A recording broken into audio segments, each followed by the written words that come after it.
So let's see what kind of shape this thing's in. 1/2-inch socket.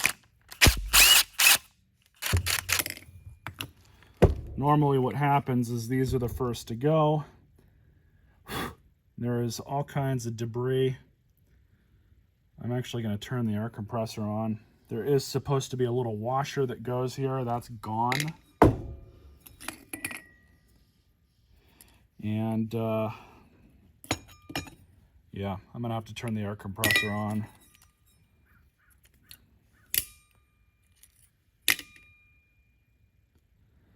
This thing's still savable.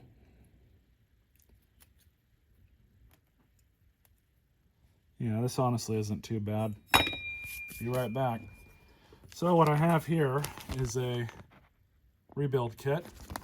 Part number is 498260. This is going to come with everything you need and then some. These are full rebuild kits, pretty simple. And we're going to rebuild this entire carburetor. So this is going to be a separate video that I will post separately, but it will also be incorporated into the video that you're watching now, fixing this entire lawnmower. So the big thing with these kits is they come with a little bit more than what you need, which is okay. Briggs does that to cut costs a little bit instead of having, 10 different kits, confusing customers with what they need or what they don't need. But you'll see here, it comes with a lot of different stuff. With these kits, you'll have every part you need to rebuild any Briggs & Stratton Quantum carburetor. Some of this stuff we're not going to need for this particular unit, like this. So I'm going to clean the bottom jet off. The easiest thing to start with is this little gasket here that goes onto the bottom jet. Set that over there. So that's the old float pen. Here's the new one. So just so we don't lose anything, there we go. Brand new needle. See, here's the old one. Same exact part. This one's just new. Just like that. Now here's another one. We have a different gasket. The old gasket is a paper gasket. And for this one, we're going to install this gasket on it. I'm also going to take care of all this corrosion. Simple wire brush.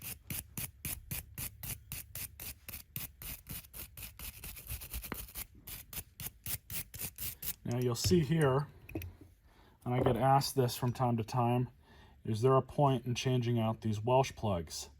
Most of the time, not really. These are the new ones, but generally speaking, what you would do is you would pop this out if it hadn't already popped out. Just like that. And since we have that off, I'm gonna blow out in there really well. Here's a little bit of a trick with the new one. So, get the new one on. All you're going to do is just kind of stick it in place. You're going to get a punch and a small hammer. And you're just going to tap it in place. And I'm doing it so that the carburetor's sitting on the metal part. But you just do it like this.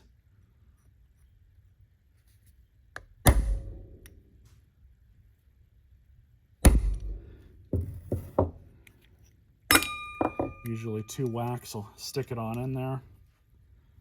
There you go. So new O-ring, we'll need that. Now you'll see here, this is the needle seat. Most of the time you can get away with not replacing these. When you do need to replace them, this is a Tecumseh needle seat remover tool, 670377. I believe Briggs makes a version of this too, but you just stick the little hook in, pull it out, and you want it in a certain way. And you just have to remember that the side with the ridged edge on it goes down or inside of the carburetor. So here's the new one. You can see the little ridge on it. I'm just going to pop it on in there.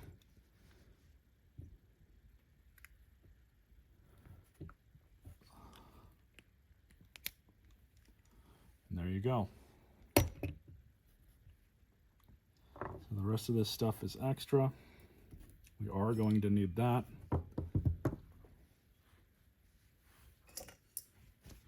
So you might be wondering what these are for. So these are supposed to go underneath these linkages, and over time they just wear away, they get destroyed.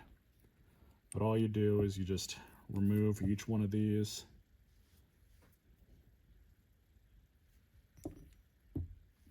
I believe it's this bigger one that goes on.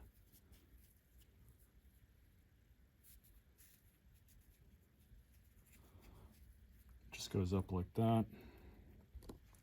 So somehow it didn't record the clip, but what I did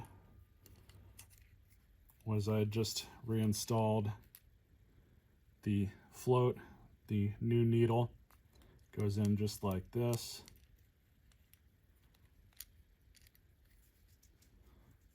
Take your new pin, stick it on through.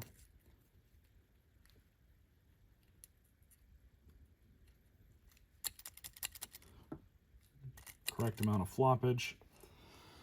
And then it didn't show it in the clip because it got deleted, but I also did the same thing with this and replaced the little foam insert there, foam bushing, whatever the hell you want to call that. Here's the bowl. We'll stick this back on.